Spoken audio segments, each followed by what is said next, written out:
Hi everyone, this is the BeDifferent podcast, and we have Ryan here, the managing director of Master Employment Agency, one of the top-rated employment agencies in Singapore. Thanks Ryan for being here with us. Thanks so much. I'm very honored to be here today. Thank you for the opportunity. So I met Ryan while I was door knocking. Just a brief background. I think I was door knocking trying to find clients for the agency, and then you're someone that was sitting at the chiropractor office or clinic, and I think you were just finished or going to start. Then you saw me, and I think maybe you used to do what I do, so you kind of knew the struggles I was going through. So you ended up talking to me, and I realized you have a very interesting story. Because initially when I met you, you said, oh, you took over the company from your mom, right? So then I was like, let's go straight into it, right? The first thing I was thinking is, oh, okay, so that means you're building a company that's already built. So like how every second generation company is, right? But it was a little bit different for you. So I think first thing I want to ask you is, as a second generation business owner, when you tell people that, what's the first thing that they always think that you would say that is wrong?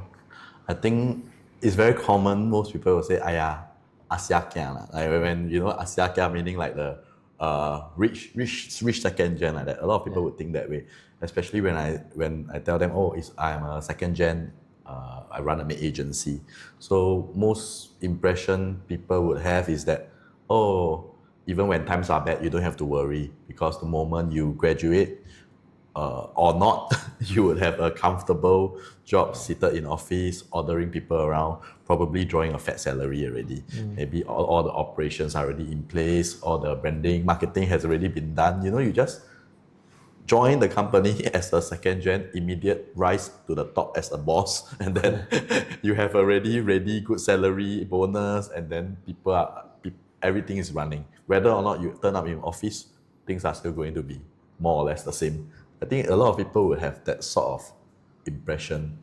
Yeah, I mean, that was the first thing I thought of, right? I'm like, oh, okay, I was trying to find like business owners, but then I realized you're second gen, maybe you wouldn't understand the struggle.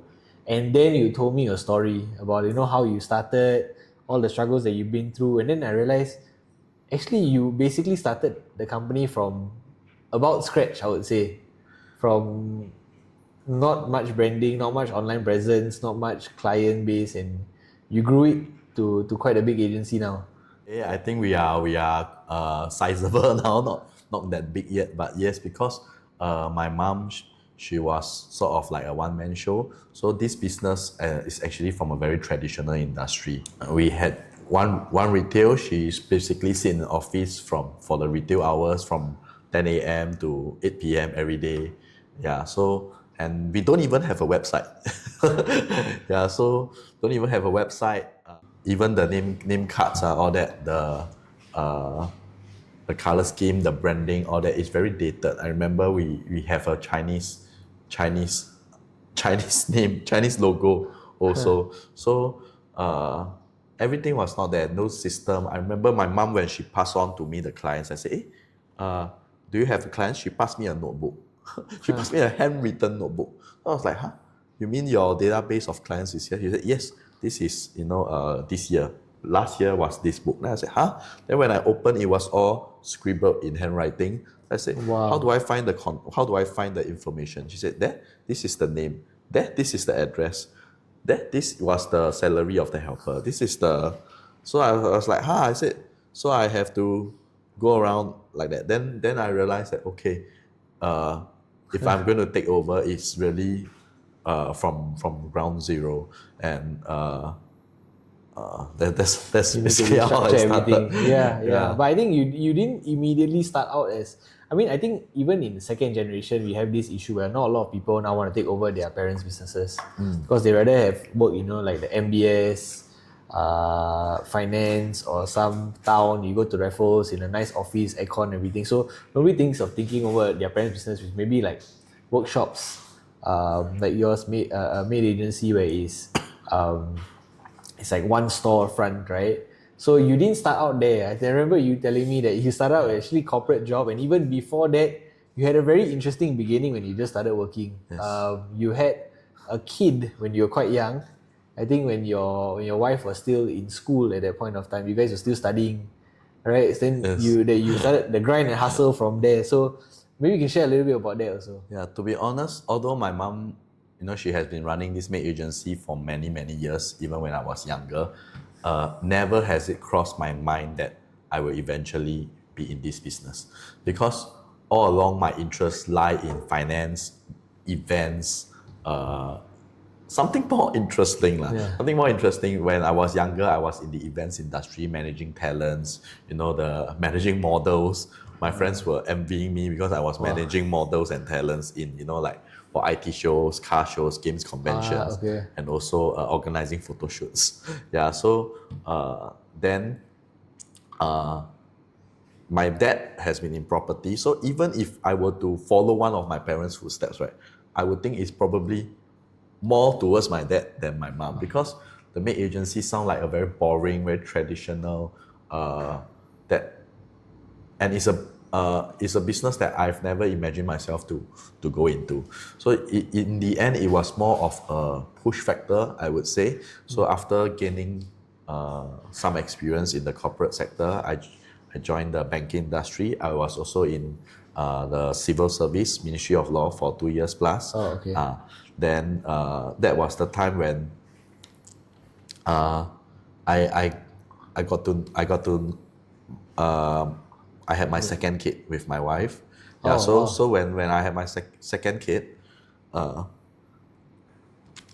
was still in the banking industry. So my wife was telling me, like your work hours are so long, but you're not earning enough. And in this day and time, as fathers, we cannot be an absent father like anymore, right? So not only we have to bring in the money, we also have to be present. And of course, that's also what I hope to be able to do so also for my family and kids, right? So Sorry, I'm this yeah. to cut you off, I mean, a bit brief understanding. When you said banking and you weren't home, what were your working hours like? Yeah, so during the banking, my last job was with the business banking. So I was thinking like it's more of just office hours. Correct. But in order to be a performer, if you look at the average, most people work beyond the office hours.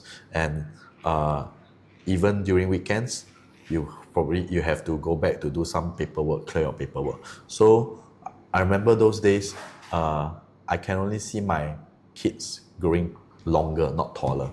What do I mean by that is because when I leave the house, they are still sleeping, and whenever I'm back home, they are already sleeping. So it's only Wow. longer, not taller. Yeah. And of course, when my wife highlighted this to me, I also felt that I want to do something different. Yeah, so that was when I took the leap of faith. I told my wife, with the support of my wife, she just started working then. So I told her, okay, now that you're working, I'm 30 years old. My kid is 3 and newborn. So I told myself that, Wow. okay, after doing some research, I find that the demand for helper services in Singapore is definitely there, and more so because we are towards an aging population, and most families are dual income. It makes more sense for the wife to go and work and to hire a helper than to the wife to stay at home. Makes more sense to most families lah.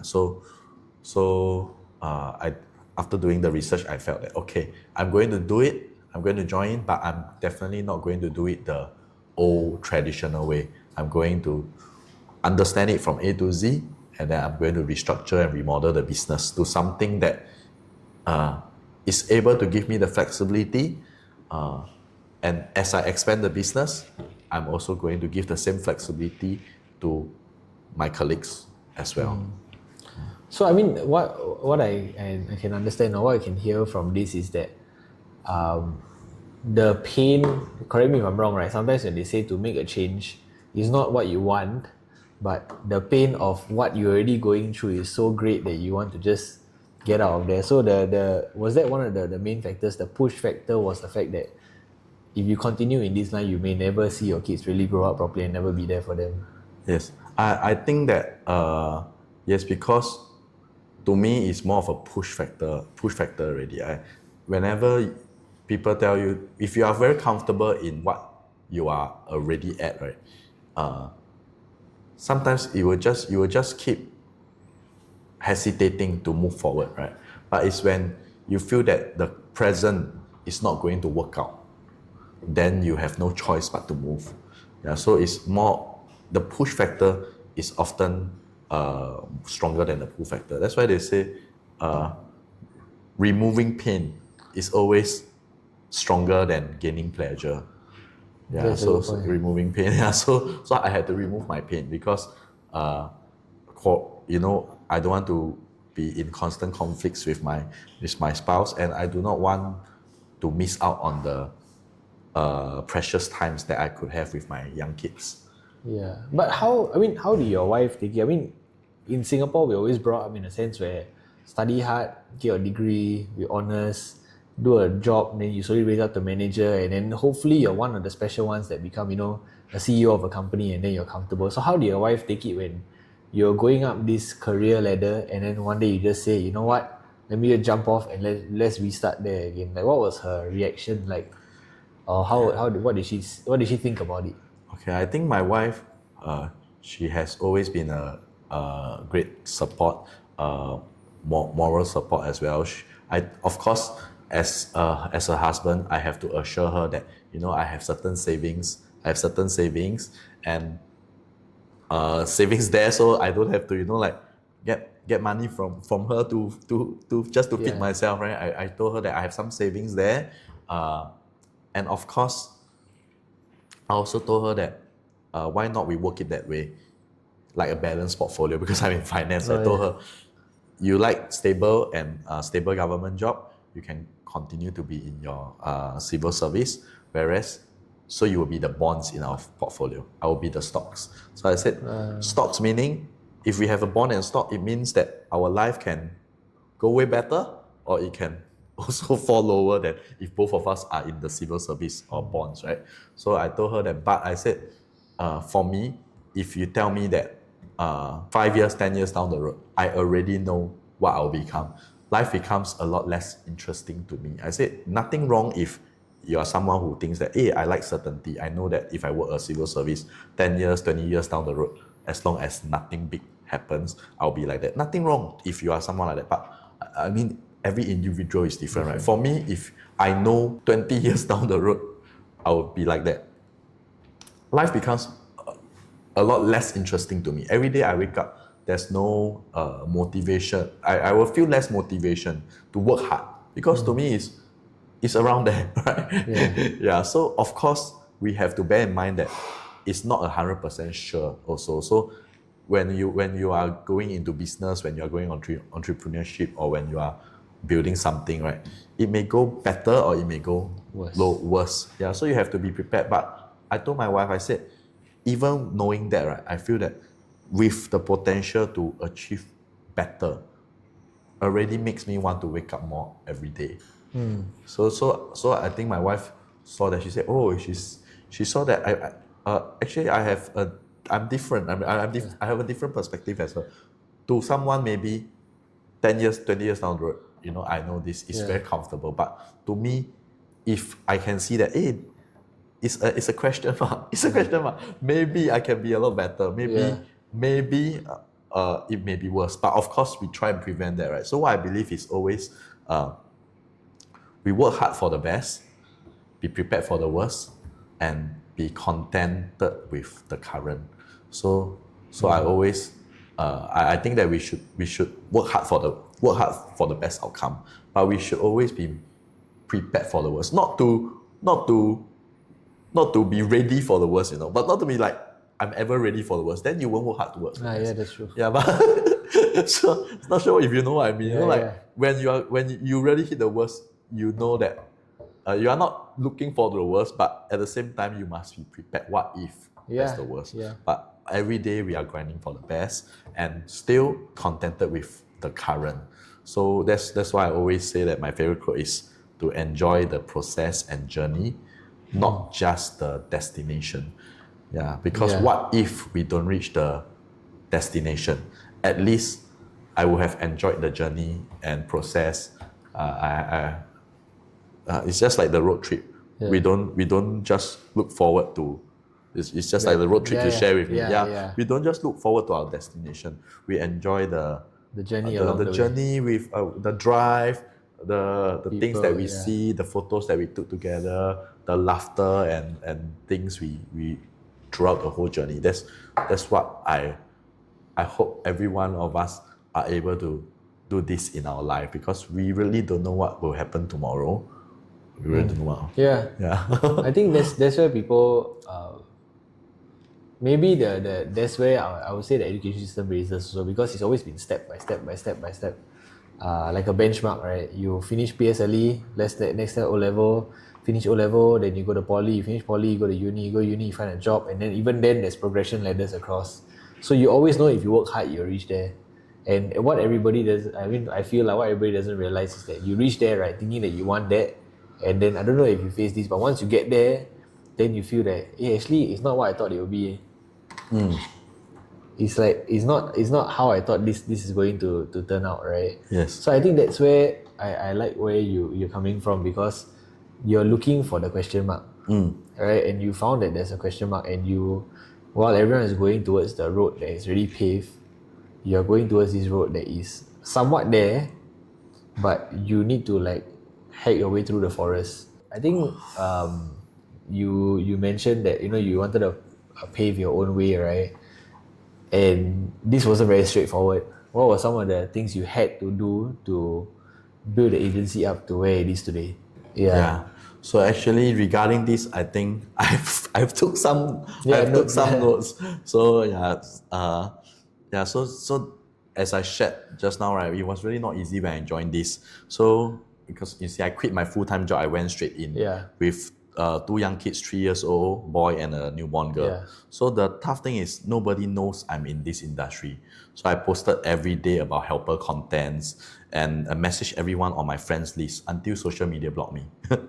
Wow. So I juggled with even driving private hire, managing this business to be able to survive in this Singapore's high cost climate. So we even had to rent out our two of our common rooms in our HDB 4-room flat BTO Wow. to cover our expenses. So our family and our whole family squeezed into 1 bedroom. At that time, people always say you leave your 8 to 5 to be your own boss, and now you work 24/7. In fact, that was exactly what happened to me.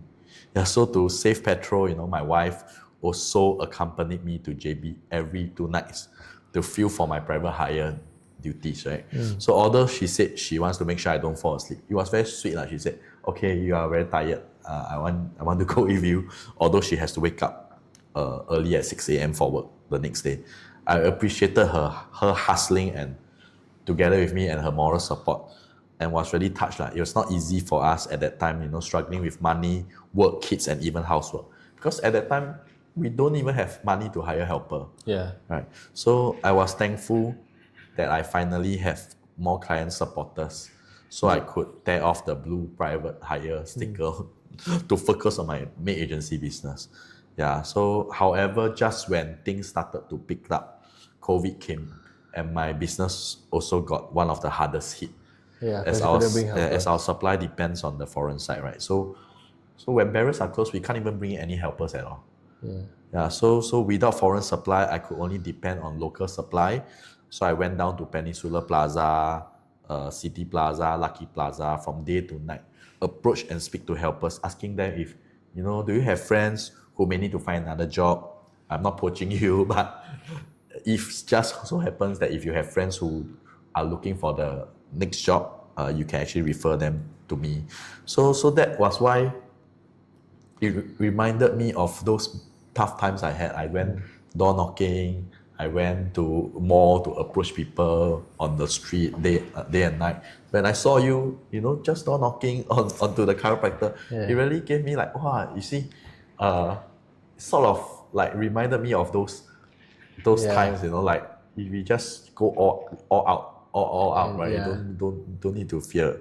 What's the What's the most you lose? What's the worst? Happen, yeah. What's the worst that can happen? Yeah, so luckily we could tide off that COVID period, and I expanded my team. So when I was one man show, I know my client come to me for 2 reasons. The first is that I will never recommend a helper if me myself will not hire at that point in time of point of hiring. Yeah. Second is that if anything goes wrong, I will provide my expertise, knowledge, resources to help as much as possible, as if it's my own helper that I also sway hired wrongly. Yeah. So it's these 2 points. So as I expand, I make sure that we still retain these 2 original values, that why my clients came to me and referred their friends to me. I mean, human nature is like what we used to do. Talk about the past, and I read this somewhere. It says that we were built to struggle, which is where we go out and hunt. Last time got no TV, nothing, right? You go out and hunt, you kill the game, you feel happy because you eat and your village is satisfied. But over time, food got given to us, water got given to us, everything given to us, right? That's why you see people becoming upset because nothing really to struggle for to get. So if you don't struggle to get to where you want to be, you wouldn't appreciate it because you don't know what the struggle was. Yes, I think the most simple thing we can relate to is the claw machine. You know the soft toys in the claw machine? If I give you, you probably won't even want to buy that soft toy. It's so cheap. Or even if I give it to you, I don't even want that. I don't even want that toy in the claw machine. But why does people put money and buy? Because it's the challenge in when you play the claw machine, right? And when you finally won that toy from that claw machine, that feeling is so different than I just buy that toy and pass it to you. If you let everyone get it so easy, right, nobody will cherish that toy from the claw machine anymore. So you took over the company in that sense where you said, I want to go into the business. So your goal was you knew that you needed to get the company to somewhere. How do you know what the somewhere was?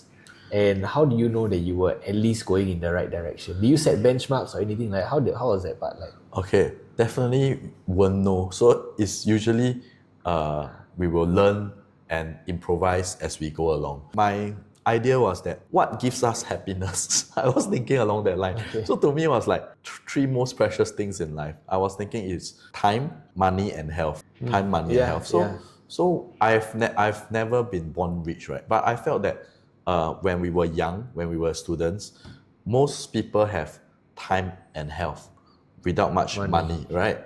So when I started to work part-time very early, doing street surveys, doing door knocking, and when I was in uni, I started to do the insurance line also.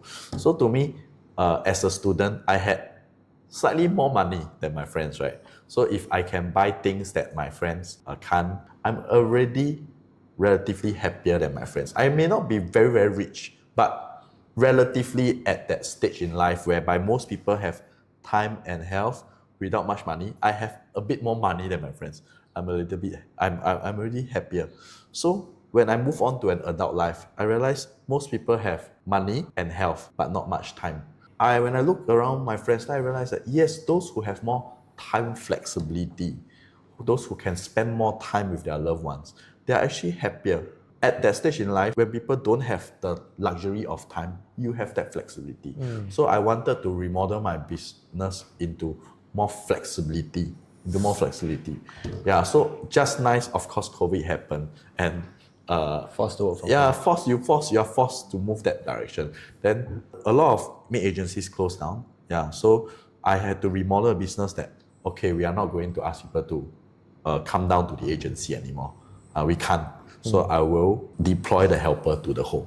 That time we were wearing masks, masks, the helper wear masks, we deploy to the home. Then after COVID, we realized that people actually prefer to be deployed to the home. Wherever you are in Singapore, I deploy the helper directly to your house. And our model is that accessible via a WhatsApp, a phone call. So you don't have to come all the way down. This brings me to the next question, right? COVID was a very hard-hitting thing for a lot of businesses. I'm sure the reason why you were able to overcome it was because you also went through the grind of the driving Grab, the working 2 jobs, the trying to get this whole thing started, right? Before COVID, what do you think were some of the things that helped you to build this fire or this perseverance for you to, whatever happens, I go through? Was there things that you went through that helped to build a character so that even when COVID hit, you still managed to keep pushing through? I have tried various things in my career, in my life that I know that you have to be answerable to yourself. That I've already put in the best, given the resources, the brain juice that I have been given by the above, by God, right? That I've already maximized out. That I still can't solve. Then you tell yourself that I've already done it. But if you have never pushed yourself all the way, I think that if you give up too early, one day you look back, you may regret. I'll just try whatever ways I have. The logic to me is that people will need helper. If at this point in time, many agencies are closing down, and I'm continuing to serving the client, I hope that after COVID, they remember me, because I'm the one that passed through COVID. I'm the one that continued to serve despite the difficult times. There are also not much choices, to be honest. I have to continue, right, to survive, right. You ask me to look for a job at that time, it's also very tough. So everywhere is tough. I just have to make the best of whatever I have. I feel that when we are young, the younger we are, the more ambitious we were. Correct. So I still remember I wanted to own the tallest building in Singapore. When I go Raffles Place, I said I want to own that tallest. I'm going to put Ryan's building or something. So I'm not sure if it's a good thing. As we grow older, we could become more realistic. Then our dreams diminish. But I think it's also good that we quantify how is that possible? Like, in order to reach this, how many quantity is this? Per year, per day, per month, what's the margin? And is that possible? I mean, I also had the same idea. I want to, don't know, like own this building, have this whole garage of cars. But I think you keep getting hit so many times, right? After you're like, hey, let me just get by today. Because I know if, like what you said, I think if you can survive through these hard times, right? Over time, people end up coming back to you because they realize, hey, you were there at the start, you're still here, means you're going to be here for a long time. That's what people want. They want someone that they can go to that's always going to be there, not someone that's there for the short term. Every day we are making baby steps. So we have a goal, we make the baby step, we enjoy the baby steps. We have to be prepared for, you move some baby steps and then you may have a fall. But then you get up and continue to do some baby steps. I've gone all out to message everyone, WhatsApp everyone, make calls to everyone to let them know that, hey, if you have a friend who want to hire a helper, please refer them to me. I'll be there to assist you. Because I can't guarantee that the agencies you hire will assist you. But come on, I'm your friend. I will not leave you in the lurch. I will handle the case as if I have hired the helper myself. And I'll handle that with you. What's the one most important thing that you think a business owner should have? If let's say they have an idea or they want to do something, right? What was the most important trait to have? I think there are two parts of the question. One is, what should we start if we have a business idea, right? I feel that there should be a balance. You should not go without research at all. There should be certain amount of research, but at the same time, you can't research about everything from A to Z about a business until you really put yourself into it and start trying. Because at every step, every stage, right, you have new challenges. Then you start to do some research and continue. You can't research about everything and then hope that I'm 100%, 101% prepared before going in. That's not going to be the way. To start the business, what do you think is the most important trait? So I'm also very curious about this. I feel that, is it going to be education? Is it going to be what that will determine someone's success? I went to research about it. And then I realized that a lot of successful people, they agree that actually it's just one word to determine someone's success. It's actually grit. G-R-I-T, grit. So this grit, it can be in many aspects of your life, even from young. So you have to train this grit. If you have the grit, when you face any challenge, hiccups in life, right, you will solve it, you will pull it through. So that's it's not easy. It sounds like easy, one word, 4 letter, but it's not easy. Easier said than done. I mean, it's a skill that you build. You're not born with grit, I feel. I think you go through challenges, you overcome the challenge, you build step level 1, then level 2, then level 3. I think it's not something that people think that, oh, I'm born, this guy can go through all this because he was born with it. I think, especially with you, I mean, knowing your story from young all the way to now, is you probably almost every year you went through some form of very difficult challenge. And that's why you've got that grit now that even COVID, you say, you know what, I'm going to push through and I'm going to go through it. Which brings me to my next question. I think this is the part that I think we didn't touch on that much also. Just a short part of it, which is how important is the finding the right partner for this part. Because I'm sure, right, with your challenges, you will also generally, your family will also feel the same challenges, right? So because I mean, at this point, I would, my girlfriend is very patient with me. So I would say that for her to wait this long and for her to still believe in me, even though I failed so many times. Don't miss out. Don't miss out someone. So how you're like, I mean, you go through so much, right? How important is a partner, like finding the right partner, and how would you say your wife as having supported you? I think that day, actually, coincidentally, we were also discussing about this. And my son joined in our conversation. So I was saying, I said, "Hey, actually, one of the most important decisions in your life is probably your life partner." Yeah. Then my son was asking, well, what about buying your house? I said, oh, yes, those are also important decisions. But what we are saying is the spouse, because the right spouse can actually lift you up. Yeah, but the wrong one may actually pull you down. Yeah, so I think it's important. That said, you have to go through things and to know that whether she's the right one also, right? Yeah, I think that day we were also talking about this. I think some of the things I felt is important when you look for a partner, that a lot of things you can compromise. Eventually you can work things out. But some things is to the core of a person. It's better to find someone that is aligned. So one would be whether to have kids, I feel. Because when I observe a lot of my friends, if one want to have kids, the other don't want, and they think that, oh, never mind, I can convince him to have kids, or the other convinced to not have kids. If eventually the equilibrium is hard to hit, because this is at the core of someone. If I want means I really want, if I don't want means I don't want. Then you try and put these two person together, one person has to sacrifice too much for the other. So whether to have kids, I think should be aligned. Second, I think is the preference for the closeness with your family. So why do I say that? Is I've also observed. So it's nothing wrong, right or wrong. But if someone prefers to, Mid-Autumn Festival, birthday, Christmas, like to have gatherings, family. The other prefer couple time. So if you put these two person together, if you go to either one, right, it will be too much of a sacrifice for the other also. Like the person who prefer couple time, you force her every time, our birthday, gather family. It feels suffocating, like so stressful. But if you deprive the other person who enjoys all this family relationship, right, then they will feel like I'm neglecting my family, I'm neglecting my parents, I'm neglecting. So if put these two person who are similar on this aspect, will be good. Third, I think will be the type of financial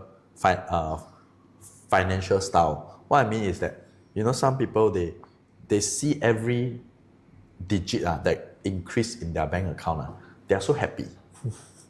Yeah, if it goes down, they feel so unhappy. Versus another person who treasures lifestyle. So, for example, let you imagine a girlfriend who, let's say a girlfriend or a girlfriend who wants to go for a cafe date during the weekends. But the boyfriend feels that, cafe food is so expensive. A cup of coffee is $6. Then, breakfast, 2 person end up $60, $70. Like, to force him to go there, he feels not happy. He don't even enjoy the process because he keep looking at the price tag and he feels so pain having that brunch. Yeah. But whereas if you force that girl to be at home, she'll be like, like we earn money is to spend, we can't even bring this money to our grave, right? We should spend and be happy. So if you put these two person together, we'll be very tough on this because this is the core. It's so hard to change. So if these three aspects, you can find someone aligned. I feel other things in life you can still sort of like work it out, a bit of compromise. So I'm glad these three things, me and my wife, we are quite similar. Yes. Yeah. That's a very good advice. You managed to quantify what a lot of people cannot quantify. Usually people just say, the value is a bit the same, but how you quantify it? But you actually managed to put it in terms so people these three things, right, I realized when I met my wife as a girlfriend, I told her. But the more common thing people know is the 5 languages of love. That one is only after marriage then I know. So I think the 5, have you heard of the 5 languages the touch, of love? Then the words of affirmation, that kind of physical touch, words of affirmation, gift, act of service. Yeah. So actually, after finding out about 5 languages of love, I realized that my wife and I, we are so different in the 5 languages of love. But I think that 5 languages of love, you can still compromise. You can still give. Correct. Although it's not naturally your language of love, you can still put in more effort and give. Yeah, but that three fundamental I feel is so hard to compromise. It's like I want to have kids and you tell me no have kids. Yeah, they're It's so hard. difficult. But these five languages, because my wife first top one is act of service. My act of service is way below. To me, is I can outsource, I can get the same thing done. It's already done, but to her is The effort of doing the thing. effort of doing it is different from you outsourcing. Yeah, So true. yeah. So for me, my first one is physical touch. Not to the not the just sex sexual, only lah. Yeah, but to me is So but for her, physical touch is actually way below. So it's so different. But you can align it lah, I think. Yeah, so we can try and understand her. Like let's say when she's angry, in the beginning I didn't know. I will go near to her. I say, "Hey, come, don't angry me." She'll, "Don't touch me, don't go away." Now I feel so hurt because that's my love language. love language. Yeah, but that's not hers. To her, it's like, but I'm still angry. Don't touch me. Yeah. So. But that's the journey, right? I mean, you figure it out along. I mean, at the start, if you know everything and everything is always the same, I think after all, you like you said lah, everything you already know gonna be perfect, right? Well, will be boring because you don't have the downtime to appreciate the good times. Yeah. I think that's where so the that's why I wanted to ask you, which comes to, I mean, go back into the business part a little bit. Is there an end point for you? Because I mean, now you struggle. I'm sure you're still everyday business face challenges, right? Are you at a point where you can chill and relax because you've got the kids, it's comfortable, the house, the car? You know, at this point, do you feel like, okay lah, I'm done? Or do you think there's still the question mark still there and there's still more to do? I think that I think that it's still a balance. So of course, now at this stage, I have more time flexibility. I should be trying to prepare for my last stage, whereby most people have time and money, don't have health, right? So actually, 4 months ago, I quit smoking. I've been smoking from 18 years old until I've been smoking for 19 years. So I've quit for 4 months now. Hope that I can continue. Because I heard a lot of smokers always say, I've quit smoking for 10 times. It means that they went back. Yeah. So to me is, I'm also trying to start to exercise again and cut down on my alcohol intake. And also, all this into prepare, because the three most precious things, right? Money, time, and health. And at the last stage whereby most people lack health, I think that I'll be happier if I can walk, I can go on simple travel, I can play with my grandkids if I have. You know, I think that will be itself happy already. So if you ask me, whether I'm going to fully grind, work hard, yes, I'm still going to work, because if I'm enjoying the process, I don't feel like I'm sacrificing. You know, I'm like, I still have to learn to enjoy the process. It's just like, when last time I also don't get it when I look at Elon Musk. You know, they always share his story. Like he was already so rich when he sold off PayPal. And like he put in all his money and then start to build this. People thought he was crazy. But it's because he enjoyed the process. He don't even feel like I believe even if he didn't succeed in the end, right? He wouldn't have regrets, you know. He enjoyed the process of building SpaceX, building Tesla. He enjoyed the process. Even when he's so successful now, he's still going to office, right? Every day he's still going and grinding, because people will be like, why? You already reached the destination. No, he's not. The destination that he wants, you know, is the journey and the journey and the process that he's actually enjoying. Yeah, that's also the same. Like last time, our late Mr. Lee Kuan Yew, you're like, wow, so already, still drawing salary, still not stepping down. But do you think he really needs the salary? I don't think so. He's already so old. He have more than enough already. It's not. It's just that his passion to help Singapore is no one can ever compete. That his true heart, his true passion in wanting the best for Singapore. I think nobody can ever compete, because even when he was younger, he could have had a much easier life. He has good education, he's got good family background. why did he put in all his resources, time, energy, youth into the Singapore? Singapore, Yeah, he don't have to. Most people in his position don't even Wouldn't bother. have to. Wouldn't want to. Yeah. But he chose the headache, struggle. ah. He chose the Yeah. struggle. Yeah, choosing the struggle. I mean, that's where I mean, coming back to the business, right? Do you still feel like there are challenges, or do you think now is the easy part of the business? Really? No, I think it's it's not the easy part. Of course, every stage there are different challenges, different difficulty. Yeah.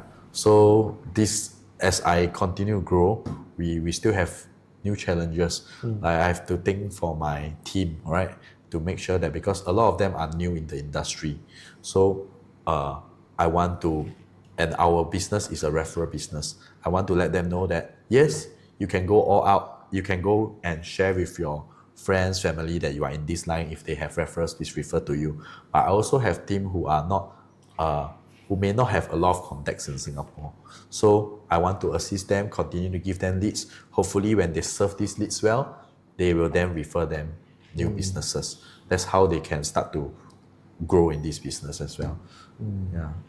Okay. So basically, you are now giving back in a sense where you're helping other people grow, while you're growing as well. But then you're helping them build from what you did before from scratch. You've been through a grind, so now you're teaching them how to do basically what you did lah. Yes, so because our model is we pay it's a commission model, so we pay high commissions. We also want to keep our fixed costs low.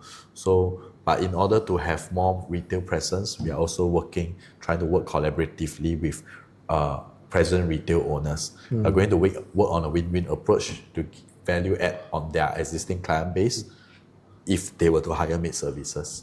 Got it. Ken, I mean, thanks for sharing that.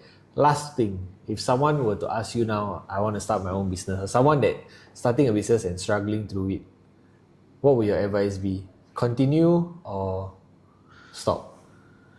I think same thing, man. You should, the grit, right? Grit. Remember the word grit is what most successful business owner out there felt that is the component. But at the same time, concurrently, enjoy your process and also do research at every stage in time as you navigate in your business. So don't give up. Don't give up the moment you face a challenge or difficulty, but continue the grit. Do some research on how you can fine tune and continue to navigate. Cool. Thank you so much, Ryan. That was a great chat. Thanks. So if anyone wants to find you, how would they find you? I can be reachable in my you can find me on I'll be happy to reach out. You can actually find me on Instagram, Facebook, or you can just go to any of our social media from Mastermind Agency. We are at TikTok, Facebook, Instagram, on Little Red Note, Xiao Hong Su. We are there. Just send a message there. Let the person know that you are trying to reach out to me. I'll be very happy to connect with you. Cool. Thank you so much, Ryan. Thanks. Appreciate the time. Thanks.